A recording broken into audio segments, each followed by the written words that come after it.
Eles foram os primeiros jogadores de futebol da história. Transformaram a prática do arco e flecha em uma arte. Destacaram-se em estilos de luta que levaram o corpo aos seus limites. Os antigos chineses estão entre os primeiros esportistas do mundo. E essa é sua história. Os esportes na antiga China.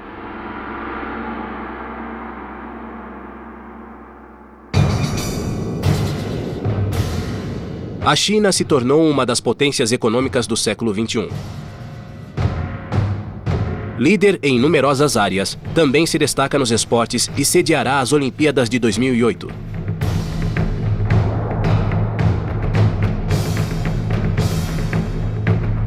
A excelência esportiva chinesa é espantosa porque, há apenas um século, os esportes competitivos eram virtualmente desconhecidos no país.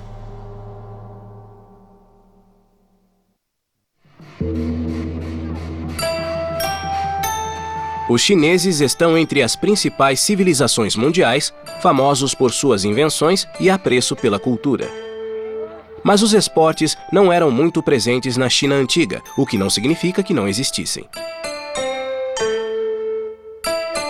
De fato, a história oculta dos esportes chineses remonta a mais de 5.000 anos e revela um legado de inovações, conquistas e surpresas. Na arte do arco e flecha, os alvos eram menos importantes que os rituais em torno deles. A apresentação de ginastas era apenas um entretenimento popular. No futebol, os chineses introduziram a primeira bola inflada do mundo. E inventaram uma versão do golfe muitos anos antes dos escoceses. Os primeiros jogos de polo tiveram resultados fatais para seus participantes. E a união da mente e dos músculos mostrou do que o corpo humano é capaz nas artes marciais.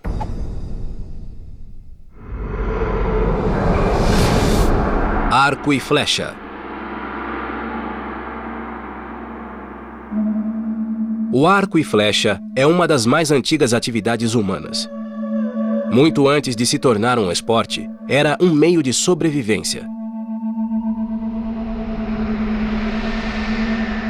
As origens míticas dos esportes chineses remontam a milênios ao arqueiro que lutou com o deus do firmamento. A lenda fala de um tempo em que o céu tinha 10 sóis e a terra era tão árida que impossibilitava a vida.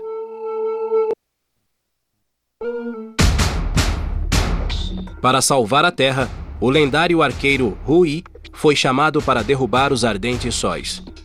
Mirando seu arco e flecha, Hu Yi acertou cada um dos 9 alvos com precisão infalível.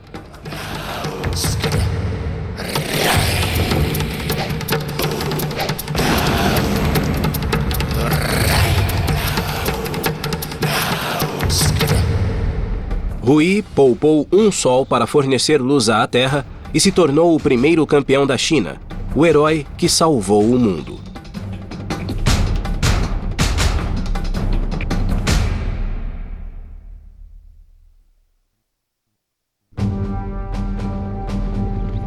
A arte do arco e flecha continuaria a evoluir a partir dessas origens míticas. O avanço mais significativo ocorreu graças ao pensador mais influente do Império, Confúcio. Confúcio foi um filósofo que viveu de 700 a 600 a.C. Também era instrutor de arco e flecha. Uma de suas afirmações era que as pessoas não deviam lutar entre si, mas que, se fosse necessário, deviam usar o arco e flecha.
participar de um torneio ritual de arco e flecha, mas as regras do torneio não eram como as de hoje em dia.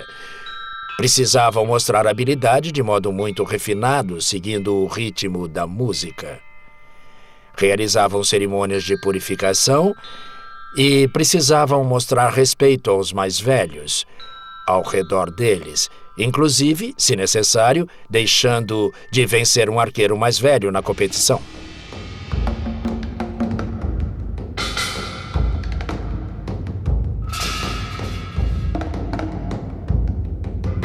Os arcos e flechas estão prontos. Preparar para disparar. Quem errar o alvo não receberá pontos. As cerimônias da antiga China eram muito diferentes das competições modernas de arco e flecha. Na China, mente e corpo agiam como um só. Ao acertar os alvos, os arqueiros literalmente tentavam se tornar oficiais melhores.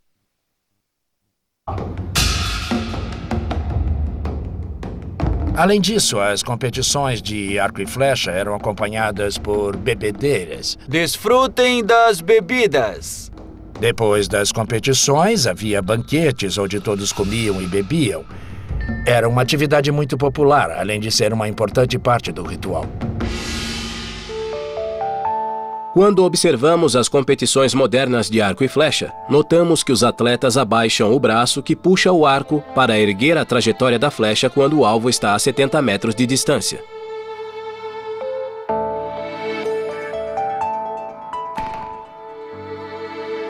No entanto, esse gesto não era aceito nos tempos de Confúcio.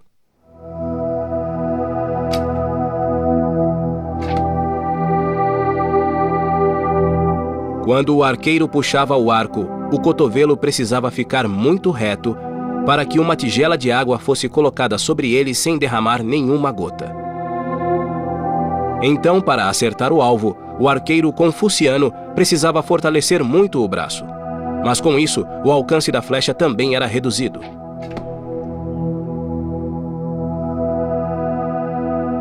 Segundo alguns, Confúcio criou essa série de minuciosas etiquetas para que o arqueiro tivesse tempo de se concentrar no alvo.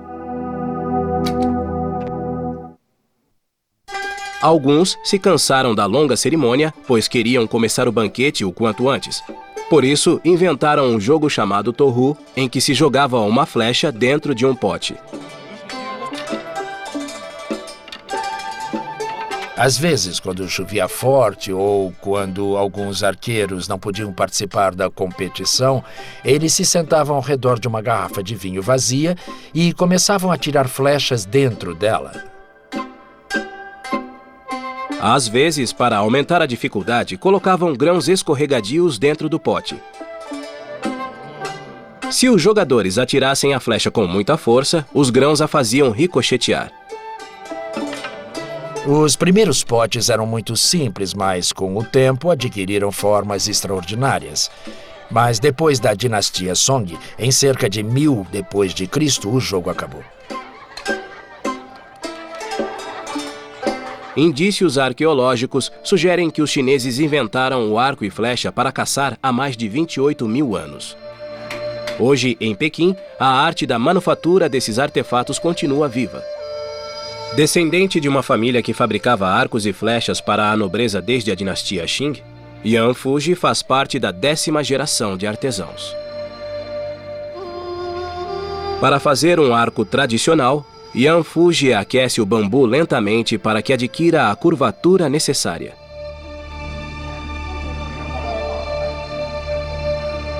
A principal característica do arco chinês é sua curvatura acentuada, o que confere elasticidade e flexibilidade à peça. Como os arqueiros chineses costumavam ser baixos e magros, os arcos precisavam ser leves e menores.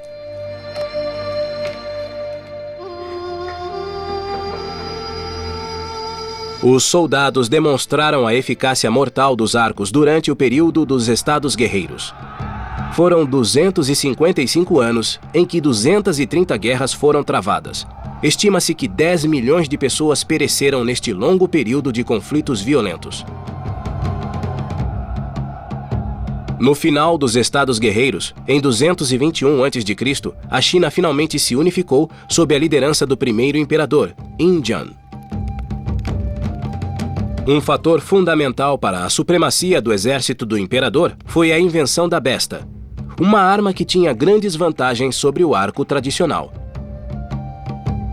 Contrariando Confúcio e os aspectos rituais do arco e flecha, a besta era usada apenas em batalhas.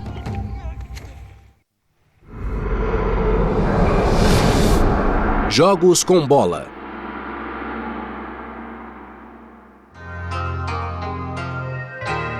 A palavra chinesa para esportes é Qi Yu, literalmente educação do corpo. Mas na China antiga, a educação moral era sempre considerada mais importante. Havia um jogo chamado Bola e 15 estacas. 15 estacas ficavam na frente. Eram 7 pretas e 7 vermelhas. Palavras diferentes eram escritas em cada uma. O conceito era parecido com o do boliche. Se o jogador acertasse uma preta, seu caráter era imperfeito. Se acertasse uma vermelha, seus pensamentos eram nobres. Assim, o conceito de moralidade foi incorporado aos esportes. Era uma atividade de lazer cotidiana, mas o aspecto cultural também tinha uma forte influência nos jogos.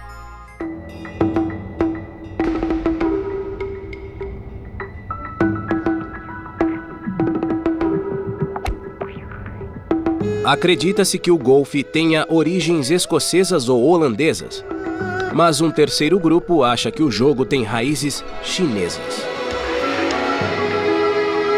O Chuiyuan, um antigo esporte chinês, guarda fortes semelhanças com o golfe moderno.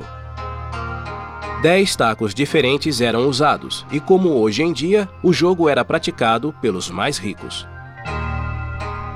Para alguns historiadores, o jogo é igualmente parecido com o croquet, mas outros acreditam firmemente que essas são as origens do golfe moderno. Antigos registros comprovam que o Chuiyuan antecede qualquer registro ocidental, levando alguns a imaginar que o jogo viajou para o ocidente junto com as hordas de Gengis Khan. É perfeitamente possível que esses guerreiros tenham trazido o golfe para o ocidente.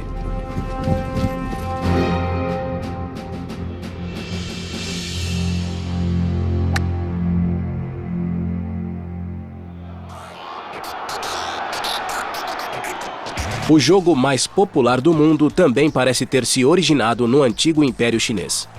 Enquanto a maioria acredita que o futebol nasceu no Ocidente, a FIFA, a Federação Internacional do Futebol, identificou a província chinesa de Linzi como o berço do futebol.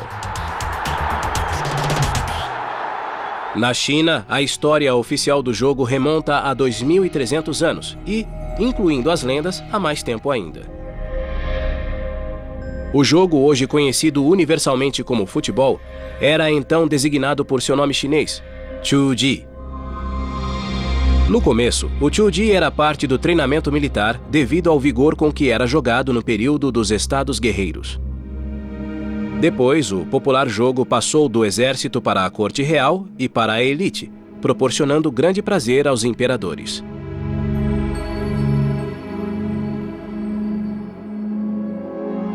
O termo Chuji surge no começo da história chinesa. Pode ser encontrado em um manuscrito descoberto em 1973 em uma tumba na província de Hunan. O título do capítulo era Caos Político. Uma parte desse manuscrito documenta a guerra do Imperador Amarelo contra seus inimigos.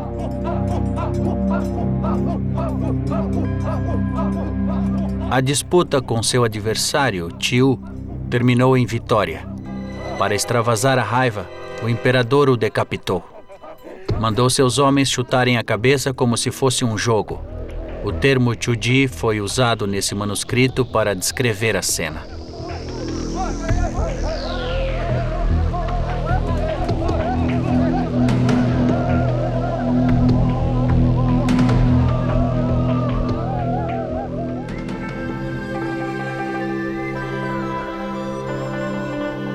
Séculos depois, o governante do oeste de Han, Liu Ban, tornou-se famoso por promover o futebol. Liu Ban convidou seu pai a deixar as províncias e morar com ele no Palácio Imperial. Mas algo fazia falta ao ancião. O pai de Liu Ban costumava jogar Tzu-Chi com os vizinhos em sua cidade natal. Longe do jogo, ele se sentiu solitário e deprimido. Finalmente, Liu Ban ergueu uma nova cidade, tendo como base o vilarejo de seu pai, e levou os vizinhos do ancião para jogar Tzu-Chi com ele. E seu pai voltou a se sentir feliz.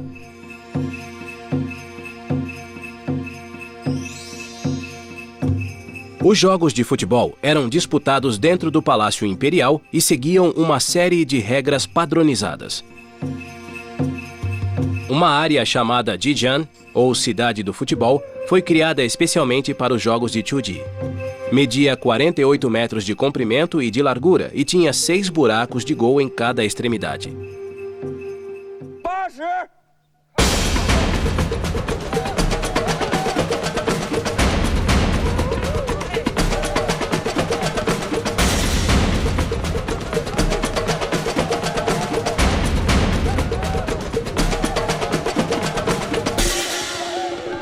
Os jogos eram frequentes em festas da corte e eventos diplomáticos, e os times podiam ter 12 a 16 jogadores.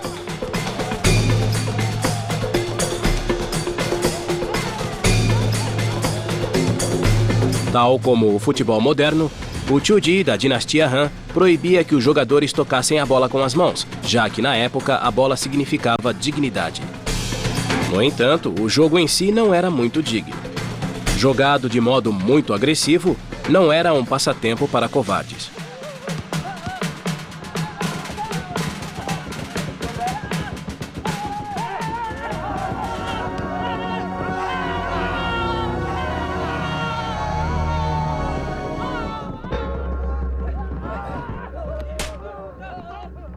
A primeira morte no futebol também foi registrada na China. O jogador Xiang Shu fora alertado para não jogar devido a uma doença, mas sua paixão pelo esporte era irresistível.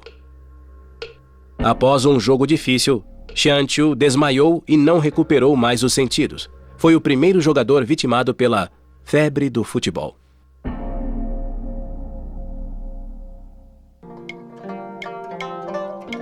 Com a evolução da bola de Tzu-Chi, o jogo logo se tornou menos perigoso. A bola da dinastia Han era uma esfera irregular de couro recheada com penas. Sólida e pesada, era difícil de controlar e não podia ser chutada muito alto, o que impedia que os jogadores melhorassem suas técnicas e habilidades. Na dinastia Tang, a bola de Tzu-Chi passou por uma mudança radical e complexa. Os chineses descartaram as penas e o couro grosseiro e criaram uma nova bola inflando a bexiga de um animal, que revestiram com 8 pedaços de couro. O resultado foi uma bola mais leve e esférica, com a qual era mais fácil jogar. A outra mudança importante durante a dinastia Tang foi a diminuição do contato agressivo entre os jogadores e ênfase maior nas técnicas de chutar e passar a bola. Após a invenção da bola inflada, podia-se chutar a bola mais alto. O esporte passou a exigir mais habilidade. A trave de gol foi criada na dinastia Tang. Essa trave ficava no meio do campo. Os jogos eram realizados assim, e o esporte se tornou mais competitivo. Um dos jogos da dinastia Song guardava uma nítida semelhança com o vôlei, com a diferença que era jogado com os pés e não com as mãos. A bola não podia tocar o chão e era mandada de um lado para outro através de uma abertura relativamente pequena no centro da rede. Não era uma tarefa fácil. Durante a dinastia Tang, as competições internacionais eram realizadas entre a China e o Japão. Na dinastia Sung, o jogo já estava difundido, alguns clubes de futebol foram fundados. Nas dinastias Ming e Qin, era principalmente uma fonte de lazer. Tornou-se popular entre mulheres e crianças. Também era jogado nas cortes imperiais. O jogo era apreciado pelo imperador e seus oficiais, mas não era competitivo. A bola mais leve e a mudança do caráter do jogo levaram à formação do primeiro time feminino de 2D em 900 d.C. Treinado por uma velha dama da corte, era um time como nenhum outro. As jogadoras eram as concubinas do imperador, que eram generosamente recompensadas quando jogavam. Foram os ingleses que cunharam a expressão belo jogo em relação ao futebol. Mas os chineses foram os primeiros a demonstrar na prática que o jogo de fato podia ser belo. O jogo feminino era mais uma demonstração de destreza. Cada time tentava manter a bola o máximo de tempo possível e do modo mais atraente.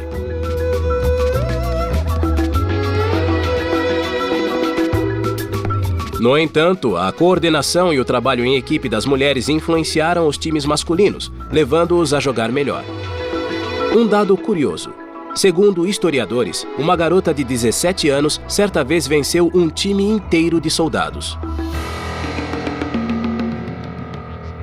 De fato, as chinesas praticavam vários esportes até a dinastia Tang, quando tudo mudou.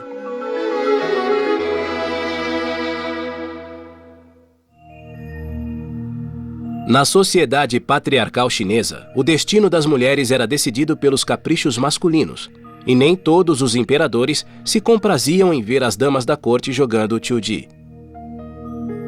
No século X, o imperador mostrou preferência por mulheres de pés pequenos, que se tornaram o símbolo máximo da beleza feminina durante 9 séculos.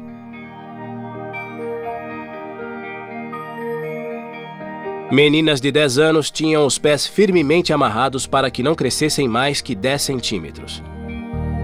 Em virtude dessa bizarra prática de mutilação feminina, as mulheres da corte deixaram de ser vistas nas quadras de futebol. O costume só se extinguiu mais de 1000 anos depois, no começo do século XX.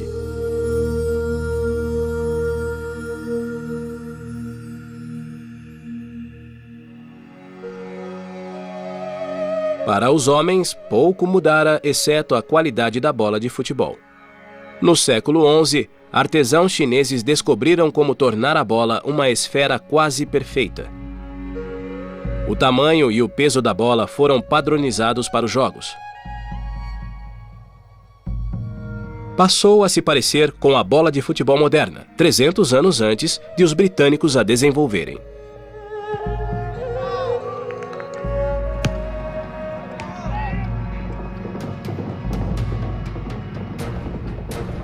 A China era uma terra de exímios cavaleiros. Os cavalos eram venerados e vitais em um império que tinha de se defender constantemente de invasores nômades. Os chineses inovaram o estribo, a sela e a coleira do cavalo. E na dinastia Tang, promoveram um novo jogo com bola.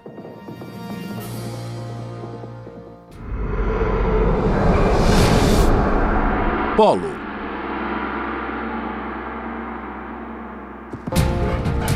O polo costuma ser chamado de esporte dos reis.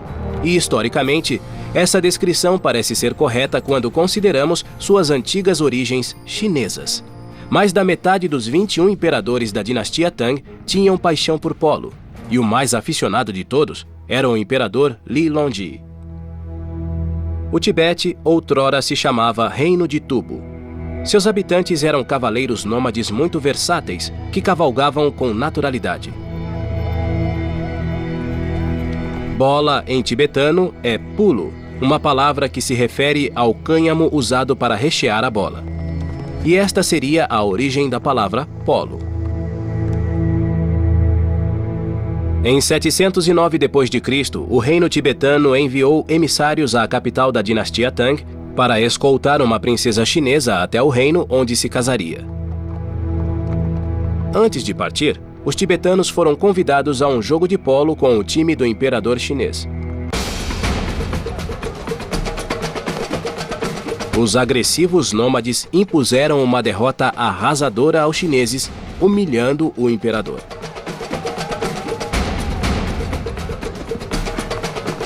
Li Longji, que era sobrinho do imperador, não aceitou a derrota e decidiu se vingar jogando com apenas 3 homens a seu lado.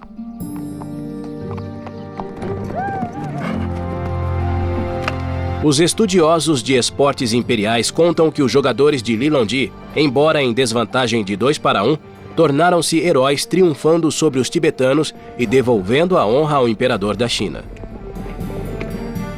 A princesa, todavia, não foi devolvida e seguiu para o Tibete. Quando Li Longji finalmente ocupou o trono, o mérito foi mais de suas habilidades políticas do que desportivas. Mas como o imperador jogara polo a vida toda, o jogo teve sua continuidade garantida. Ele morreu aos 77 anos e chegou a ser o imperador chinês mais velho da história. A cavalaria imperial da China era famosa por sua habilidade, e o uso do polo como treinamento militar aprimorou seu desempenho no campo de batalha. Para eles, até um jogo podia ser mortal. No final de seu reinado, o imperador Li Longji enfrentou um motim em seu exército. O suposto traidor era o general Wan Fu.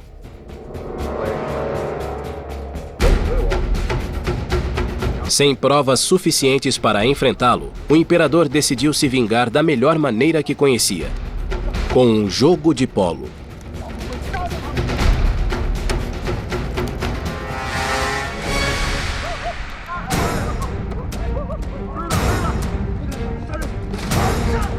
Enquanto jogavam, os homens do imperador derrubaram o general Wan Fu do cavalo, e o que se seguiu foi brutal.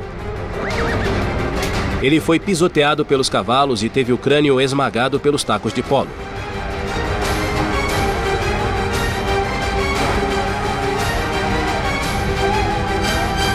Em poucos minutos, o jogo acabara para o traidor.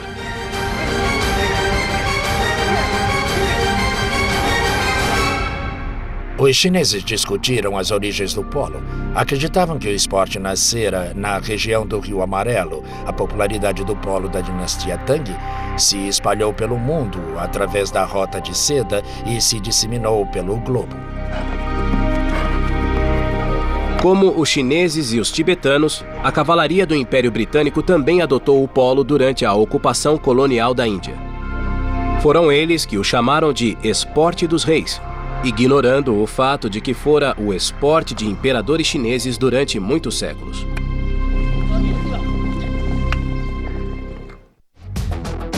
Como no mundo moderno, os esportes na China antiga proporcionavam aos campeões magníficas recompensas e status social.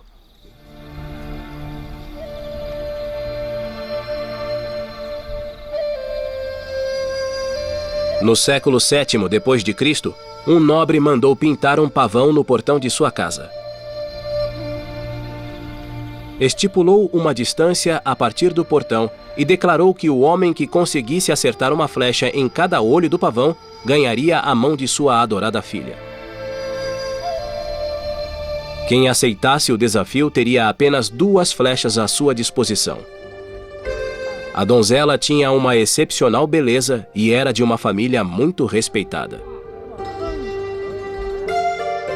Um jovem arqueiro chamado Li Yuan teve sua chance quando todos antes dele fracassaram. Quando empunhou o arco, as 2 flechas se cravaram nos exóticos alvos.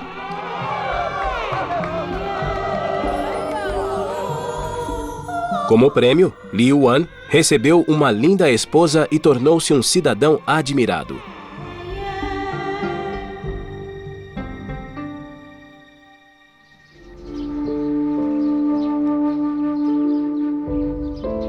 O futebol também era um instrumento de ascensão social.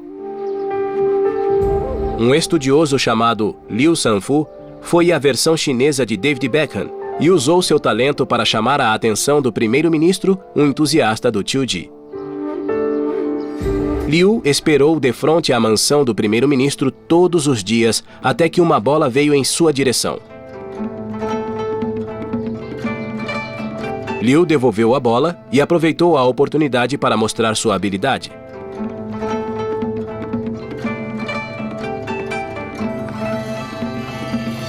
Impressionado, o primeiro-ministro imediatamente nomeou Liu para o seu gabinete.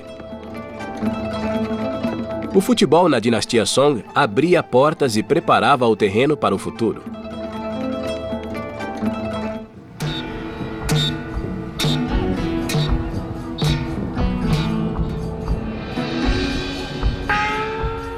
Os chineses eram célebres por competir não só em terra, mas também na água. As tradicionais corridas de barco dragão hoje são comuns no mundo inteiro. As equipes já não são apenas chinesas e o esporte não emprega violência como no passado. Nas corridas originais de barco dragão, valia tudo. As equipes jogavam pedras umas nas outras e batiam nos adversários com hastes de bambu. Quem caía dos barcos não recebia a assistência da plateia, já que seu infortúnio seria a vontade do deus dragão, em homenagem ao qual as corridas eram realizadas. Os que afogavam eram considerados vítimas de sacrifício do dragão. Segundo a lenda, o famoso poeta Xu Yan se afogou em um rio como protesto contra o governo corrupto da época.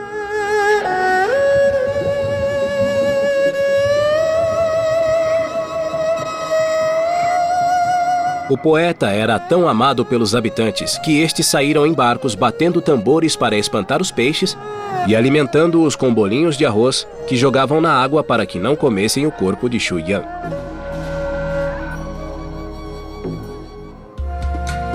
Desse evento nasceu uma forma superior de corrida praticada por cortes imperiais desde a dinastia Sui.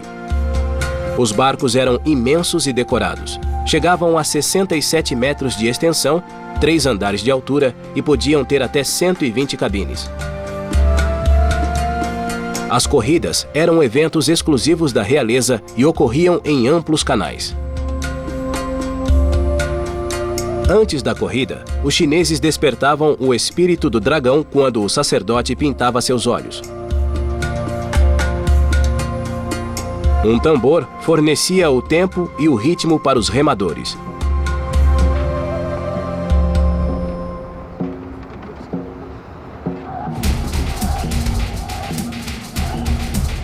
Hoje, o Festival de Barcos Dragão continua a ser uma tradição da primavera que celebra o poeta com uma corrida que desde então tornou-se um evento internacional. Durante a corrida, os bolinhos de arroz, antes embrulhados em seda, ainda são apreciados como uma tradição culinária.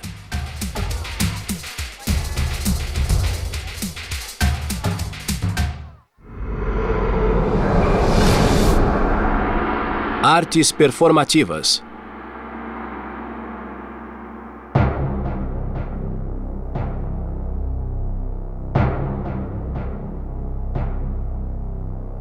A dinastia Tang tornou-se uma formidável potência mundial devido a seu poderio militar.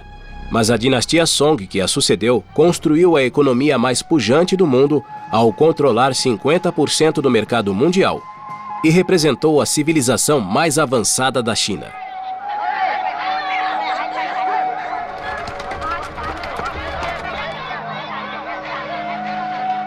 Antes da dinastia Song, a maioria dos esportes estava diretamente ligada ao treinamento militar. Mas, com o enriquecimento do país, os esportes chineses evoluíram novamente, tornando-se parte integral do cotidiano. Ruas comerciais começaram a proliferar, muitas vezes com palcos, onde acrobatas se apresentavam para o público. O Qichao era parecido com a acrobacia moderna. Durante a dinastia Han, era apresentado para as famílias ricas por servos chamados Changyou. Depois da dinastia Sui, tornou-se apenas uma forma de entretenimento. Especialmente na dinastia Sun, na capital e nas cidades de Kaifeng e Lina, ao sul, as artes performativas eram vibrantes, como retratadas no famoso quadro Cena do Festival Qingming. O objetivo das performances era diversão. Haviam evoluído como uma forma de entretenimento.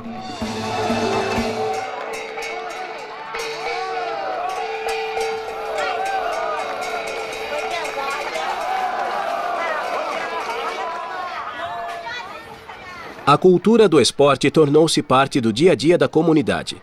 Jogos de bola, lutas e artes marciais eram encontrados por toda parte. A mudança, no entanto, era que agora incluía espetáculos dramáticos e de variedades, shows de mágica e performances visuais, um legado que continua presente até hoje. O aspecto competitivo do esporte ficara em segundo plano.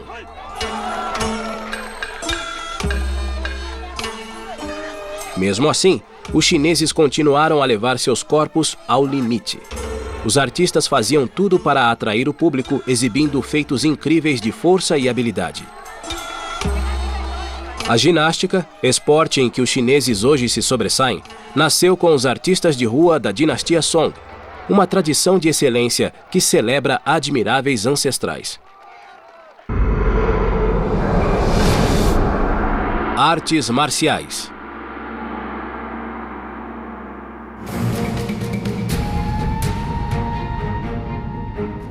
Talvez o legado mais duradouro dos esportes chineses tenha brotado das artes marciais. O chamado Wushu continua sendo o esporte chinês mais dinâmico e impressionante. E sua realidade histórica é tão emocionante quanto um filme de ficção. Para mim, o que mais representa a China são as artes marciais. Estão repletas de história, de cultura. Se o mundo acabasse hoje e alguns marcianos descessem e achassem nossos registros, ficariam surpresos com as artes marciais. Existem muitas visões diferentes de sua história e de sua cronologia. Minha opinião é que Damo, um monge indiano, viajou até a China com a intenção de pregar o budismo. Ele é conhecido como Bodhidharma na Índia. E os chineses o chamam de Damo. Ao longo do caminho, ele aprendeu movimentos dos animais. Esses movimentos o ajudavam a meditar e também a se defender de bandidos. Quando finalmente chegou a um templo Shaolin na província de Henan, ensinou essas técnicas para ajudar os monges a se defenderem quando subissem as montanhas em busca de alimentos.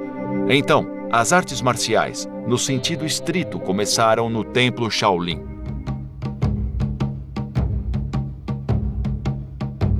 E as artes marciais, nessa perspectiva, são um modo de vida. Possuem um código de ética, de comportamento, uma filosofia por trás, e é uma disciplina. Claro que se aprende a lutar, mas isso não é tudo. Aprendem-se espiritualismo, filosofia, aspectos físicos e mentais. Para mim, isso define as artes marciais.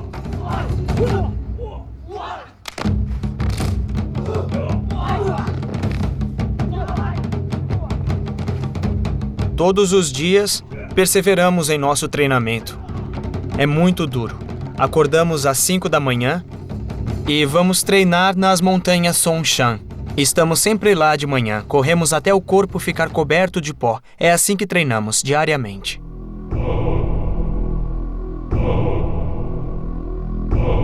O mais curioso sobre os monges Shaolin é que são atletas radicais, pois realizam façanhas realmente loucas. Por exemplo, sobem e descem montanhas carregando baldes de água assim, dão murros em pedra, batem a cabeça contra estacas de bambu, fazem tudo para fortalecer o corpo. Os monges Shaolin conseguiram enrijecer o corpo de modo extremo e fechar a mente para a dor. Por se forçarem constantemente a chegar ao limite, o corpo deles se tornou uma arma letal. Após 2 anos de treinamento, os resultados eram espetaculares e mortais.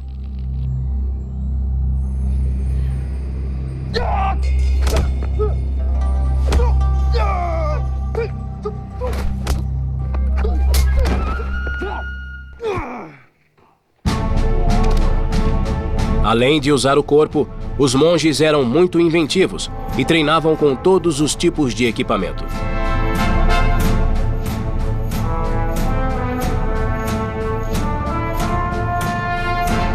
Portar armas foi proibido durante períodos da história chinesa. Mas levar um simples e rústico cajado de madeira era aceitável.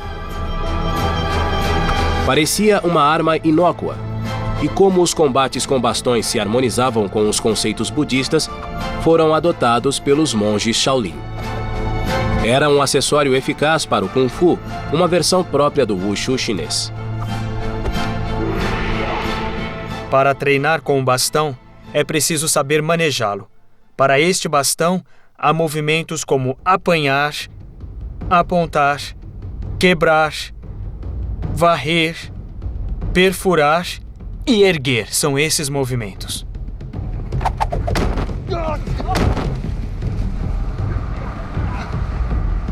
A lendária destreza dos monges Shaolin começou a correr mundo. Eram tão famosos pelo Kung Fu que o governo resolveu empregá-lo em lutas contra bandidos e forças invasoras.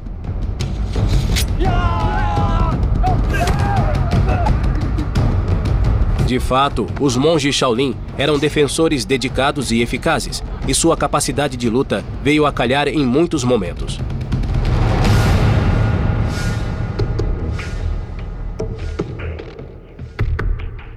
Independentemente de façanhas físicas, mestres internacionais como Wu Bin, que treinaram campeões como Jet Li, lembram que o Wushu tem como base dois valores primordiais, a humildade e o espírito esportivo. Em competições de Wushu, os lutadores se saúdam antes do embate, cumprimentam-se, não apenas inclinando o corpo, começam com o gesto Bao Chan. O punho simboliza que sou um artista marcial. Cobrir o punho com a palma da mão significa amizade. É uma troca de técnicas de artes marciais e de cortesia. O propósito mais essencial do Wushu é poder promover a cultura.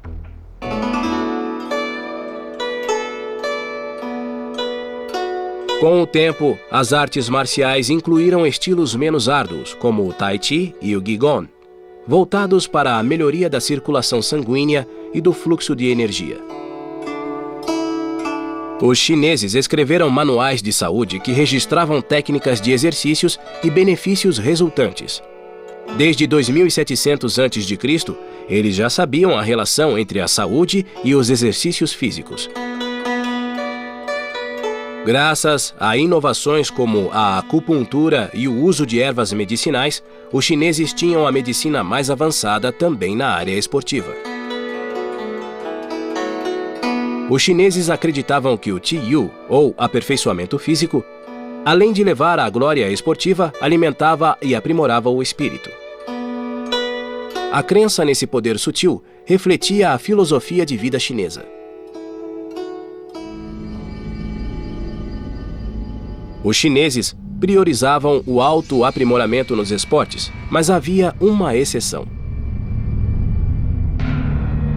O Lei Tai parecia um palco comum, mas era onde ocorriam desafios mortais e onde questões de honra e fortuna eram resolvidas. A regra era simples. Quando pisavam no Lei Tai, os lutadores precisavam estar dispostos a abrir mão da vida.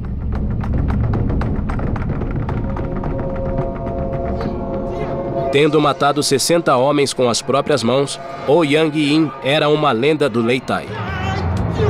Mas seus métodos brutais lhe trouxeram inimigos.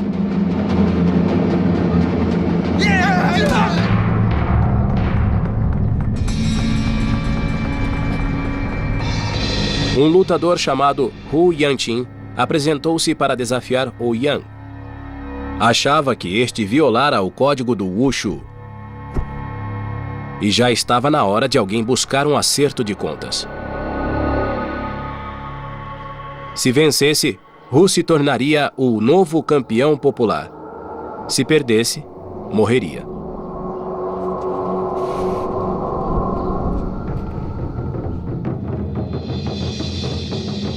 O Lei Tai era o teste máximo para as técnicas marciais de um lutador.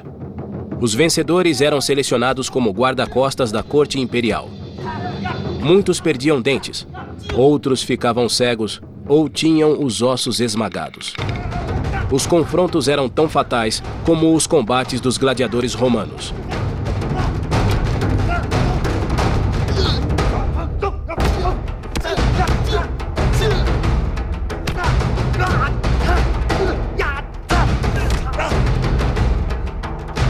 Cada homem lutava até não conseguir mais se manter de pé.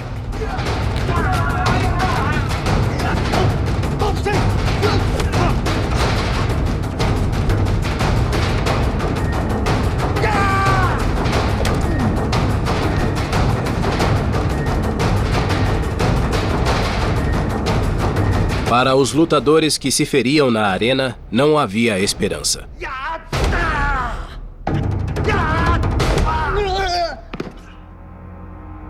Não surpreende que quando a dinastia Qing caiu, no início do século XX, o novo governo nacionalista tenha proibido os duelos no Lei Tai. Poucos participantes saíam vivos dessa plataforma.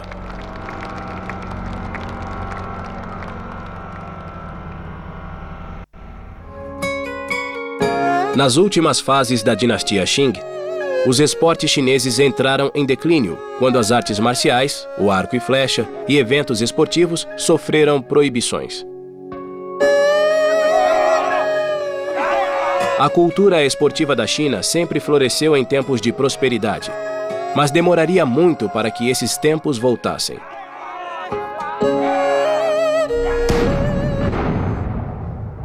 O começo do fim da dinastia Qing se deu em 1839 com a Primeira Guerra do Ópio contra a Grã-Bretanha, e logo as potências coloniais mundiais começaram a pressionar a China a acatar concessões econômicas, o que enfraqueceu o poder imperial.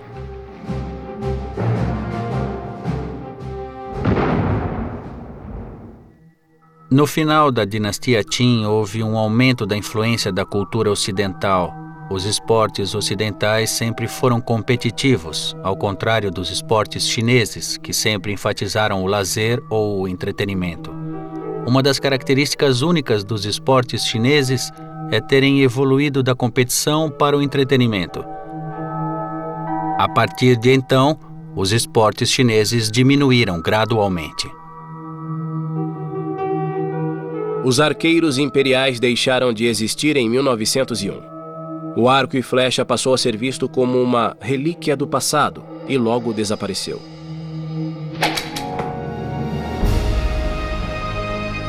Os chineses foram precursores de todos os jogos de bola, do golfe ao futebol, e inovadores das artes marciais, entre outros esportes. Mas, ironicamente, a maioria dessas conquistas foram desprezadas ou esquecidas, enquanto o Ocidente as transformava em eventos mais competitivos.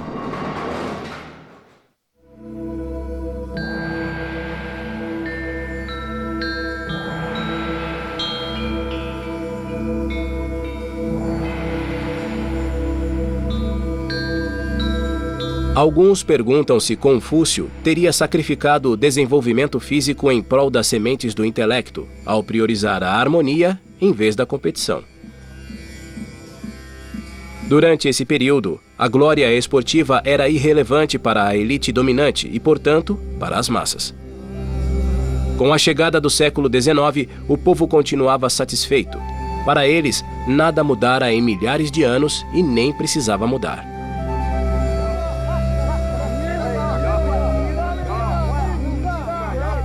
Os chineses no passado se consideravam o centro do universo. Todos precisavam ir até eles. Então, se um esporte era criado na China, não saía de lá e acabava desaparecendo. O mandarim confuciano estava comprometido com uma sociedade harmoniosa. Era um dos ideais do governo confuciano.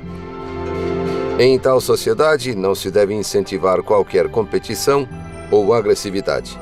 De fato, é preciso encorajar o oposto: a cooperação, o trabalho comunitário e evitar conflitos sempre que possível. Então, essa filosofia acabou criando um ambiente desfavorável para os esportes competitivos. Isso é o que diferencia os esportes orientais dos ocidentais. O propósito não era se tornar o campeão, o melhor atleta, o favorito do imperador. Eles testavam a si mesmos. Eram seus próprios adversários. Em seu livro A Medula de uma Nação, o professor Andrew Morris conta como os chineses tentaram encontrar uma nova identidade com base nos esportes ocidentais. O antigo conceito chinês de cultivar o corpo parecia irrelevante no mundo moderno.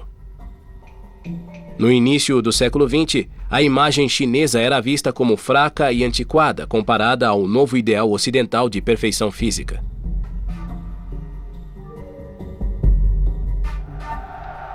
A questão de promover o esporte na China foi abordada em 1907 na Universidade de Nankai pelo acadêmico Jian Bolin. Em uma palestra, ele propôs 3 questões cruciais. Quando os atletas chineses poderão participar das Olimpíadas? Quando serão capazes de vencer medalhas nos Jogos? E o mais importante, quando a China poderá convidar o mundo para realizar as Olimpíadas em Pequim? Demorou quase um século para que todas as perguntas de Bolin fossem respondidas. Os primeiros atletas chineses participaram das Olimpíadas de 1924, mas só conquistariam a primeira medalha olímpica 60 anos depois, em 1984. A Segunda Guerra Mundial abalou o país e a fundação da República Popular da China causou tumultos. Logo depois, o governo proibiu as artes marciais para evitar o surgimento de sociedades secretas. Essa proibição acabou caindo e as artes marciais voltaram em toda a sua glória, e com seu nome oficial, Wushu. Então, em 1971, a China e os Estados Unidos começaram a disputar partidas de ping-pong e esse diálogo ajudou a encerrar a Guerra Fria. O ping-pong como esporte tornou-se um momento definidor para a China e para os Estados Unidos, para a união dos dois países. E desde aquele momento, os atletas olímpicos chineses vêm se destacando em muitos esportes. Continuam os melhores no tênis de mesa, mas é essa renovação dos esportes que está aproximando o Ocidente do Oriente.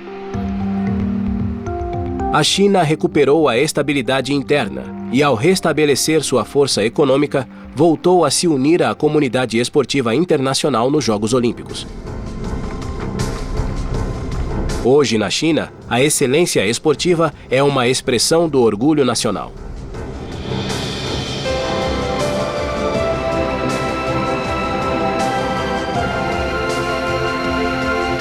Cinco 5.000 anos de história esportiva completaram um círculo. O vasto império que inovou suas próprias tradições esportivas hoje pretende voltar a liderar o mundo. Com o triunfo à vista, o dragão volta a despertar.